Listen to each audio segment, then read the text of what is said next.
ഭാഗ്യവാന് റോട്ടിൽ നിന്ന് ഒരു നാണയം കിട്ടി. അതുകൊണ്ട് നേരെ പോയി സ്ലോട്ട് മെഷീനിൽ കളിച്ചു. ആദ്യ ശ്രമത്തിൽ തന്നെ ജാക്ക്പോട്ട് അടിച്ചത് കണ്ട് കടയുടമ ഞെട്ടിപ്പോയി.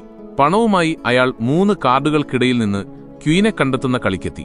ശ്രദ്ധയോടെ നോക്കി $100 ബെറ്റ് വെച്ച് അയാൾ ജയിച്ചു. ഗെയിം മാസ്റ്റർ വീണ്ടും വെല്ലുവിളിച്ചപ്പോൾ $500 വെച്ച് രണ്ടാമതും ക്വീനെ കണ്ടെത്തി. ദേഷ്യം വന്ന മാസ്റ്റർ അവസാനമായി കാർഡുകൾ നിരത്തിയപ്പോൾ അയാൾ ഒട്ടും ശ്രദ്ധിക്കാതെയാണ് നടുവിലെ കാർഡ് എടുത്തത്. അതും ക്വീനായിരുന്നു.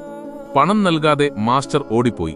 അടുത്തതായി നായപ്പന്തയം നടക്കുന്നിടത്തെത്തിയ അയാൾ 1-ാം നമ്പർ നായയിൽ പണം വെച്ചു. തന്റെ നായ ജയിക്കുമെന്നുറപ്പായപ്പോൾ തോറ്റുകൊണ്ടിരുന്ന ഒരാൾക്കായി അയാൾ ടിക്കറ്റ് വെച്ചു മാറി. എന്നാൽ ഷോർട്ട് സർക്യൂട്ട് കാരണം ക്യാമറ ഓഫായതോടെ നായകൾ വഴിതെറ്റി ഒടുവിൽ 9-ാം നമ്പർ നായ ജയിച്ചു. തോൽക്കാൻ ശ്രമിച്ചിട്ടും അയാൾ വീണ്ടും ജയിച്ചു. പിറ്റേന്ന് ബഹാമാസിലേക്ക് പോകേണ്ടിയിരുന്ന അയാൾക്ക് മറ്റൊരു ലോട്ടറി കൂടി അടിച്ചതുകൊണ്ട് ഫ്ലൈറ്റ് മിസ്സായി. എന്നാൽ അയാൾ കയറേണ്ടിയിരുന്ന വിമാനം തകർന്ന് എല്ലാവരും മരിച്ച വാർത്തയാണ് പിന്നീട് കേട്ടത്.